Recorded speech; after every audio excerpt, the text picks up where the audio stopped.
Hello dear students, welcome to my YouTube channel DSK Study Material by DSK Sir. प्यारे बच्चों, in the last lecture we have discussed a theorem about the invertible and non-invertible matrices of linear transformations. Okay, and now we will discuss also an important theorem.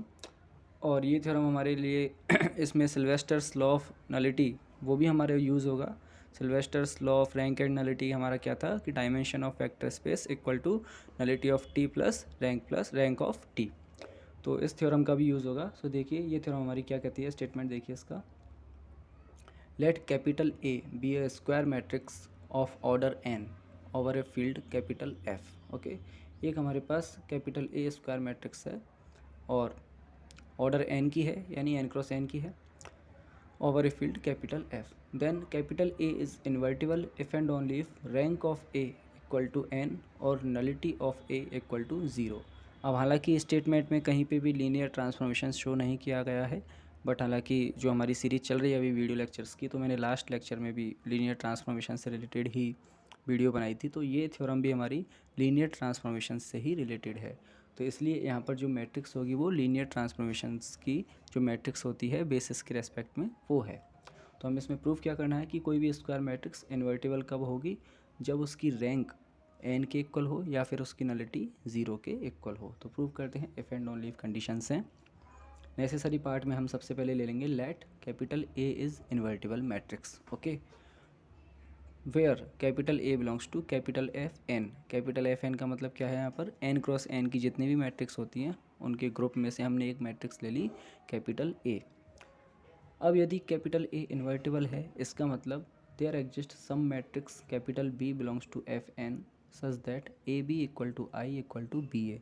Inverse का मतलब क्या होता है कि भाई यदि ये इन्वर्टिबल है तो इसका कोई इन्वर्स होगा, उस इन्वर्स को हमने मान लिया मैट्रिक्स बी, यानी कि इन दोनों को जब आपस में अपन लेफ़्ट और राइट ऑपरेट करेंगे देन हमको आइडेंटिटी मैट्रिक्स मिलेगी। Okay, since A into B equal to I. Okay, यहाँ से हमें दिख रहा है कि A into B equal to I, this implies B is right inverse of A.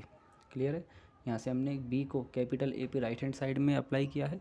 Inverse दो तरह के होते हैं हमारे किसी भी एलिमेंट के, लेफ्ट इनवर्स और राइट इनवर्स। जब दोनों सेम होते हैं तो हम उसको फाइनली इनवर्स बोलते हैं। तो कैपिटल बी हमारा राइट इनवर्स है और लेफ्ट भी है, फिर यहाँ से हमें दिख भी रहा है। नाउ अब हम मान लेते हैं कि कैपिटल ए जो मैट्रिक्स है उससे रिलेटेड जो ट्रांसफॉर्मेशन है टी ऑफ ए है। So now let T A is linear transformation associated with A. Okay, ये होता है क्योंकि हमारा कोई भी लीनियर ट्रांसफॉर्मेशन होता है तो उससे रिलेटेड एक मैट्रिक्स जरूर होती है। Then there exist a linear mapping T B such that T B is right inverse of T A. ये कंसेप्ट हमने क्या यूज किया इसको समझो। यदि कैपिटल ए का राइट इनवर्स कैपिटल बी है, इसलिए टी ए का राइट इनवर्स भी कोई टी बी जरूर एग्जिस्ट करेगा। ये एक दूसरा लीनियर ट्रांसफॉर्मेशन है, क्लियर सी बात है। ओके, दैट इज यदि T A if T A such that from F N to F N, okay, then T A has right inverse. Okay, ये हमने क्या यूज़ किया, एक बार इसको फिर से समझो कि कैपिटल ए का राइट इनवर्स बी था, इसलिए कैपिटल ए से रिलेटेड जो ट्रांसफॉर्मेशन है टी ए उसका राइट इनवर्स कोई टी भी होगा।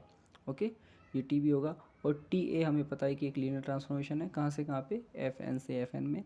Then T A has right inverse. Okay, अब कोई भी लीनियर ट्रांसफॉर्मेशन इनवर्स है उसका।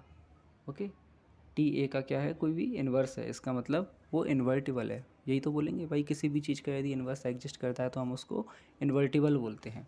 सो यदि टी ए का इन्वर्स टी बी है तो टी ए इज़ इन्वर्टिबल। और यदि कोई भी मैपिंग इन्वर्टिबल कब होती है, जब वो 1 1 और ऑन टू होनी चाहिए।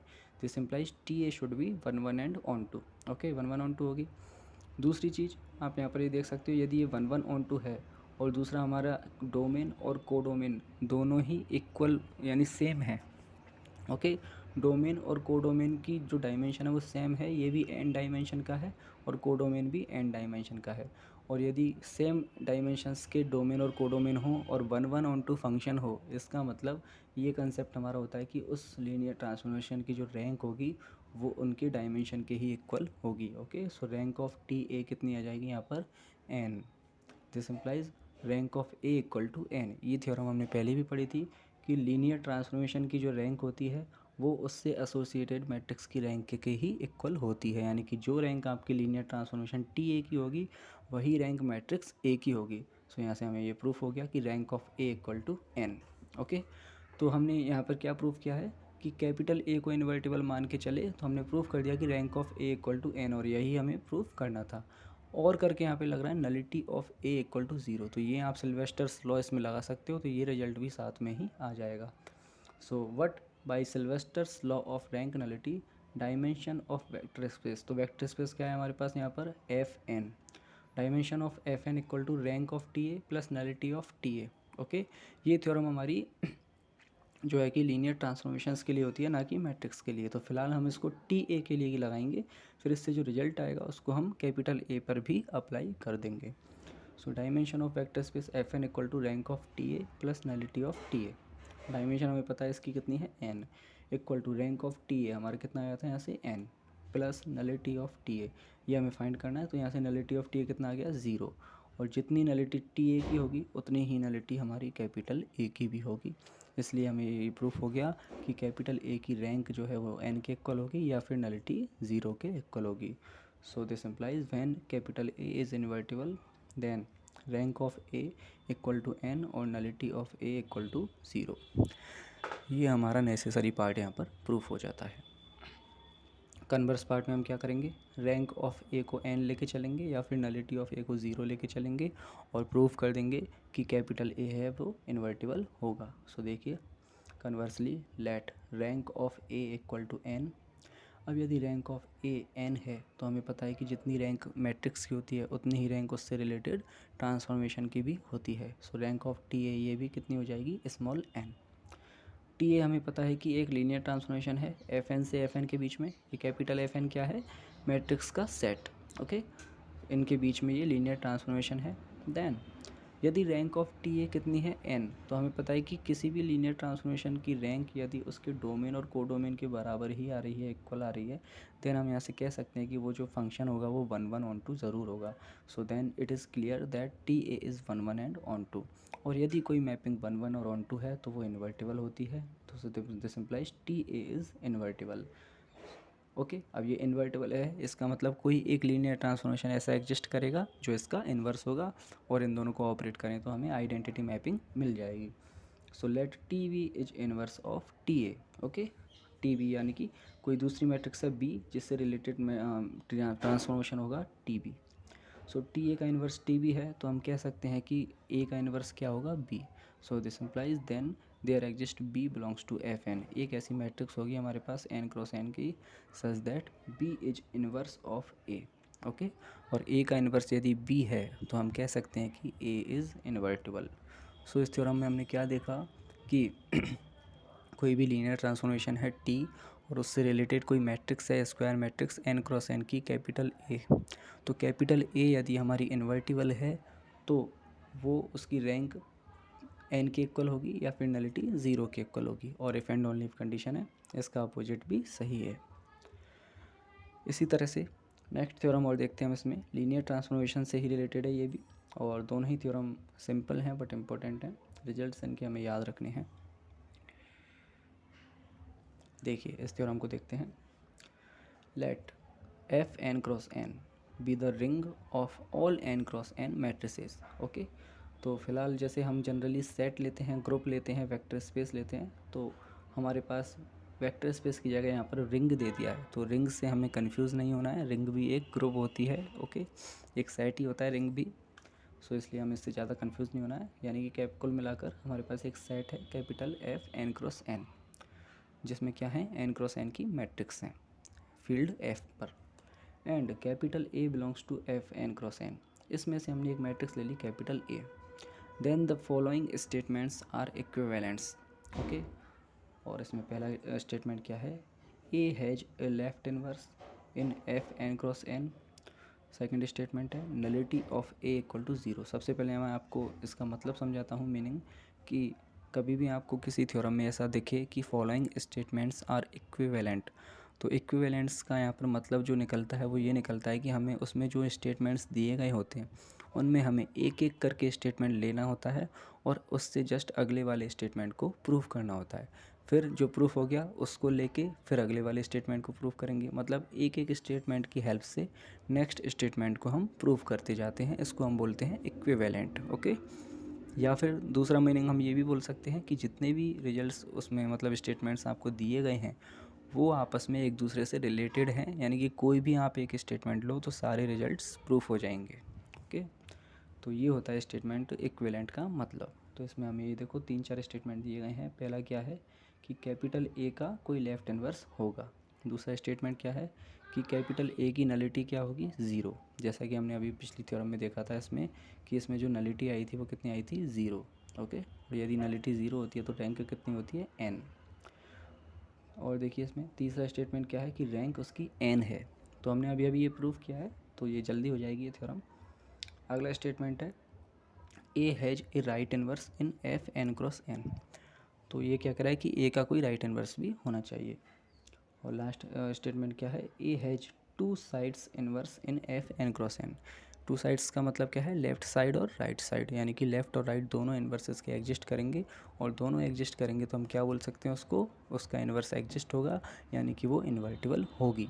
तो अब इनको हमें क्या करना है, किसी भी एक स्टेटमेंट को हम लेके चलेंगे और बाकी सारे जल्दी जल्दी से प्रूफ होते जाएंगे। तो हमें इसमें क्या लेना है, एक तो एफ एन क्रॉस एन जिसमें मैट्रिक्स हैं उसमें से एक मैट्रिक्स लेनी है बस, उस मैट्रिक्स से रिलेटेड एक ट्रांसफॉर्मेशन ले लेंगे।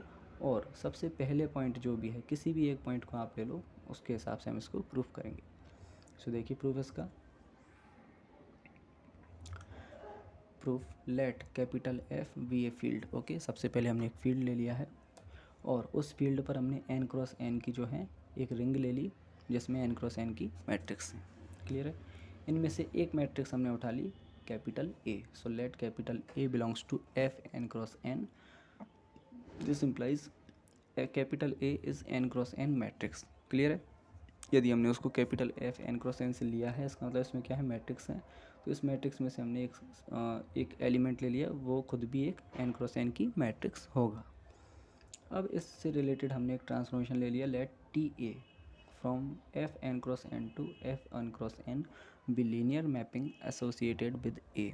इससे रिलेटेड हमने एक लीनियर मैपिंग ले ली। देन पहला पॉइंट मैं लेके चल रहा हूँ स्मॉल ए, इसको ही लेके हम सारे पॉइंट्स को प्रूफ कर देंगे। हमने ये मान लिया, पहला पॉइंट आपको दिया गया था इसमें statement, let capital A has a left inverse in F N cross N. यानी कि हम ये मान लेते हैं कि कैपिटल ए जो मैट्रिक्स है उसका लेफ़्ट इन्वर्स एग्जिस्ट करता है।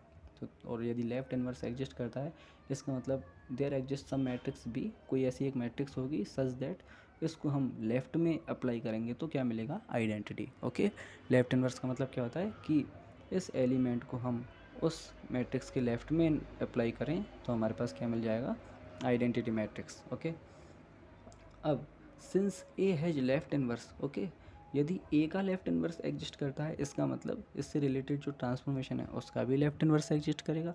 इसका मतलब जो टी ए है this implies T A has left inverse. Okay, तो यदि मैट्रिक्स ए का लेफ़्ट इन्वर्स है बी तो इसी तरह से टी ए का लेफ़्ट इन्वर्स क्या होगा, टी बी। ओके, तो टी बी भी एक लीनियर ट्रांसफॉर्मेशन होगा एफ एन क्रॉस एन से एफ एन क्रॉस में। Since T A has left inverse, अब देखो दोबारा से हमने ये पॉइंट ले लिया, यदि टी ए का लेफ़्ट इन्वर्स एग्जिस्ट करता है तो अब आपको मैं यहाँ पर एक पॉइंट बताने जा रहा हूँ जिसको आप याद रखना कि कोई भी लीनियर मैपिंग है, ओके, और उस लीनियर मैपिंग में यदि डोमेन और कोडोमेन सेम है, जैसे आप यहाँ पर देख सकते हो डोमेन और कोडोमेन सेम है, दोनों की डायमेंशंस सेम है, और यदि वो इन्वर्टिबल है यानी उसका लेफ़्ट इन्वर्स है तो वो 1:1 मैपिंग ज़रूर होती है। ओके, मतलब यदि उसका लेफ़्ट इन्वर्स है तो राइट भी होता है, पहली चीज़ तो ये, और दूसरी वो 1:1 होती है। तो यदि टी ए का लेफ़्ट इन्वर्स है तो यह 1:1 मैपिंग होगी। 1:1 मैपिंग का दूसरा नाम होता है मोनोमॉर्फिज्म। ओके, एंड ऑनटू मैपिंग को हम बोल सकते हैं एपीमॉर्फिज्म। ओके, ये इनके दूसरे नाम है, जैसे होमोमॉर्फिज्म हम पढ़ते हैं तो होमोमॉर्फिज्म के ही ये टाइप हैं, बिकॉज टी ए क्या है आपका एक लीनियर ट्रांसफॉर्मेशन, और लीनियर ट्रांसफॉर्मेशन यदि आपका 1:1 है तो उसको हम बोलते हैं मोनोमॉर्फिज्म, और ऑन टू है तो एपीमॉर्फिज्म। तो दोबारा से आइए, यदि टी ए का लेफ़्ट इन्वर्स है तो टी ए कैसा होगा, 1:1 और ऑन टू। और एक थ्योरम हमने पढ़ी थी कि यदि कोई मैपिंग 1:1 और ऑन टू है तो उसके कर्नेल में सिर्फ एक ही एलिमेंट होगा, सिर्फ सिंगलटन जीरो। ओके, यानी कि लेफ्ट हैंड साइड में जो डोमेन होता है उस डोमेन का जो ज़ीरो एलिमेंट होता है, सिर्फ एक ही एलिमेंट ऐसा होगा जो कर्नल में एग्जिस्ट करेगा। कब होता है ये? जब आपकी मैपिंग 1 1 ऑन 2 हो। यदि मैपिंग 1 1 ऑन 2 नहीं है तो कर्नल में एक से ज़्यादा एलिमेंट भी हो सकते हैं, बट यदि 1 1 ऑन 2 है तो कर्नल में केवल एक एलिमेंट होगा, ज़ीरो। और यदि कर्नल में सिर्फ एक एलिमेंट होता है, ज़ीरो, तो उस लीनियर ट्रांसफॉर्मेशन की जो नलिटी होती है वो हमेशा ज़ीरो के इक्वल होती है। सो हम कह सकते हैं कि nullity of T A equal to zero. ये सब थ्योरम्स हैं, बीएससी में आपने पढ़ी होंगी। ओके। और यदि टी ए की नलिटी ज़ीरो है तो हम कह सकते हैं कि ए की नलिटी भी कितनी होगी? ज़ीरो, क्योंकि टी ए जो है वो मैट्रिक्स ए से ही रिलेटेड ट्रांसफॉर्मेशन है। तो जितनी नलिटी टी ए की होगी उतनी ही नलिटी ए की होगी। तो फिलहाल हमने ये प्रूफ कर दिया कि यदि ए का लेफ्ट इन्वर्स है तो उसकी नलिटी कितनी होगी? ज़ीरो। ओके। और आप देख सकते हो नलिटी हमें प्रूफ करनी भी थी, थ्योरम के स्टेटमेंट्स देख लीजिए। ये देखिए, A has left inverse in F N cross N, तो हमें प्रूफ क्या करना था? Nullity of A equal to zero. तो ए की हेल्प से हमने बी को प्रूफ कर दिया। इसी तरह से सारे प्रूफ होते जाएंगे। अब आपको देखो पता है सिल्वेस्टर लॉ क्या कहता है कि यदि आपकी नलिटी ज़ीरो है तो रैंक ऑटोमेटिक कितनी आ जाएगी? एन आ जाएगी। अभी अभी हमने जस्ट पिछली थ्योरम में किया ही था, क्योंकि रैंक प्लस नलिटी क्या होती है? Dimension of V, dimension of vector space. ये सिल्वेस्टर्स लॉ ऑफ नलिटी है। और इन तीनों की हेल्प से फिर ये अगला रिजल्ट आ जाएगा, फिर ये भी आ जाएगा। तो देखिए अगली 2 3 लाइन में ये थ्योरम प्रूफ हो जाएगी। तो अभी तक हमने ये प्रूफ किया कि nullity of A equal to zero. Then by Sylvester's rank nullity theorem, rank कितनी आ गई? एन। यदि नलिटी ज़ीरो है तो रैंक एन है, और यदि रैंक ज़ीरो है तो नलिटी एन है। मतलब इन दोनों को ऐड करेंगे तो कुल मिलाकर डायमेंशन के बराबर आना चाहिए, यानी zero plus N equal to N. 3 point proof हो गए। इसके बाद since T A such that F N cross N to F N cross N is 1 1 and 2, वो जो आपका टी ए है वो 1 1 ऑन 2 है। अभी अभी हमने देखा ही था पिछले यहाँ पे 2 3 लाइन पहले। ये देखो 1 1 ऑन 2 यहाँ पर आ गया था, T A is 1 1 on 2 mapping. अब यदि कोई मैपिंग 1 1 और ऑन 2 है तो हम कह सकते हैं कि वो इन्वर्टिबल तो होगी। और यदि इन्वर्टिबल है, यदि टी ए इन्वर्टिबल है तो उससे रिलेटेड मैट्रिक्स भी इन्वर्टिबल होगी। और ए यदि इन्वर्टिबल है, और इन्वर्टिबल का मतलब क्या होता है कि उसके लेफ़्ट और राइट दोनों इन्वर्स एग्जिस्ट करते हैं। लेफ़्ट तो पहले से दे रखा है, इसका मतलब उसका राइट इन्वर्स भी एग्जिस्ट करेगा। और लेफ़्ट और राइट दोनों एग्जिस्ट करेंगे तो हम कह सकते हैं कि A has both side inverse. तो दोनों तरह के इसके इन्वर्स यहाँ पर एग्जिस्ट करेंगे। तो कुल मिलाकर चारों पाँचों पॉइंट ये जो मैंने डबल टिक कर रखा है ये हमारे सारे रिजल्ट्स हैं, 1 2 3 और 4। एक स्टेटमेंट हम लेके चले थे, एक की हेल्प से हमने 4 को प्रूफ कर दिया। तो कुल 5 स्टेटमेंट हमें इसमें दिए गए थे। तो काफ़ी आसान ये थ्योरम थी। अगली थ्योरम है एज ए एग्जाम्पल, आप इसको यूज़ कर सकते हो, और एज ए थ्योरम भी आप इसको देख सकते हो। सो देखिए, show that the linear transformation T from v3 to v3 defined by T of x1, x2, x3 equal to x1 plus x2 plus x3, x2 plus x3, x3 is non singular. Okay, non singular का मतलब क्या होता है? Invertible. यानी कि आपको इसमें ये प्रूफ करना है कि ये जो लीनियर ट्रांसफॉर्मेशन है टी, ये इन्वर्टिबल है। दूसरा, एंड फाइंड इट्स इन्वर्स। अब यदि इन्वर्टिबल है तो इसका इन्वर्स भी होगा, तो वो भी हमें फाइंड करना है। तो कहने का मतलब क्या है कि किसी लीनियर ट्रांसफॉर्मेशन की यदि आपको डेफिनेशन दे रखी है, देखो ये लीनियर ट्रांसफॉर्मेशन कहाँ से कहाँ पे है? v3 से v3 में। ओके, v3 हमारा क्या होता है? 3 डायमेंशंस का वेक्टर स्पेस होता है v3। ओके, और ये भी v3 है, तो डोमेन और कोडोमेन सेम है। तो फिलहाल आपको यहाँ पर एक लीनियर ट्रांसफॉर्मेशन दिया हुआ है और उसकी डेफिनेशन भी दी गई है कि x1 x2 x3 की इमेज क्या आती है? ये आती है इमेज। ओके, अब डेफिनेशन दी गई है तो आपको ये प्रूफ करना है कि ये इन्वर्टिबल है यानी नॉन सिंगुलर है, और इसका इन्वर्स भी फाइंड करना है। तो कैसे करेंगे देखिए, since dimension of domain equal to dimension of codomain equal to 3, तो आपको पता है यहाँ पर v3 की डायमेंशन कितनी होती है? 3, और इस v3 की डायमेंशन भी कितनी है? 3। यदि डोमेन और को डोमेन की डायमेंशन सेम है तो हम कह सकते हैं कि वो मैपिंग ऑन टू ज़रूर होगी, क्योंकि ऑन टू का मतलब है कि राइट हैंड साइड में कोई एलिमेंट खाली नहीं छूटे, यानी सभी की प्री इमेज आपको मिल जाए। और सबकी यदि प्री इमेज मिल रही है इसका मतलब दोनों की डायमेंशन सेम होगी और वो फंक्शन ऑन टू होगा। क्लियर है? अब यदि कोई फंक्शन ऑन टू है तो हम क्या कह सकते हैं? अगेन अब हम ये चेक करेंगे 1 1 और इसको प्रूफ करना है। देखो, क्योंकि हमें पता है कि कोई मैपिंग यदि 1 1 और ऑन टू दोनों हो तो उसको हम इन्वर्टिबल बोल सकते हैं। तो ऑन टू तो हमारे पास आ गया। 1 1 कैसे प्रूव करेंगे इसका कंसेप्ट मैं आपको पहले ही समझा दूँ। 1 1 का कंसेप्ट हम करेंगे कर्नेल के हिसाब से। कर्नल से रिलेटेड हमने एक थ्योरम पढ़ी थी कि यदि कर्नल में केवल एक एलिमेंट हो ज़ीरो, ओके, यदि कर्नल में केवल एक ज़ीरो एलिमेंट हो, बस ओनली, मतलब एक ही एलिमेंट, सिंगलटन एलिमेंट, यदि कर्नल में एक ही एलिमेंट हो तो उसकी हमेशा नलिटी कितनी होती है, ज़ीरो होती है। दूसरी चीज़, वो मैपिंग हमेशा 1 1 और 1 2 होती है। तो हम यहाँ पर ये चेक करेंगे कि इसकी कर्नल में कितने एलिमेंट हैं। तो फिलहाल हमने एक जनरल एलिमेंट लिया x1 x2 x3 और इसकी इमेज हमने मान ली राइट हैंड साइड का ज़ीरो, ओके। फिलहाल लेफ्ट हैंड साइड और राइट हैंड साइड दोनों सेम हैं, v3 v3, तो इन दोनों का जो ज़ीरो होगा, ज़ीरो एलिमेंट होगा, वो सेम होगा 0 0 0। तो हम ये चेक कर रहे हैं कि कितने एलिमेंट कर्नल में है। तो हम जानते हैं कि एलिमेंट यदि कर्नल में है तो उसकी इमेज कितनी होगी, ज़ीरो, हमने ये मान लिया।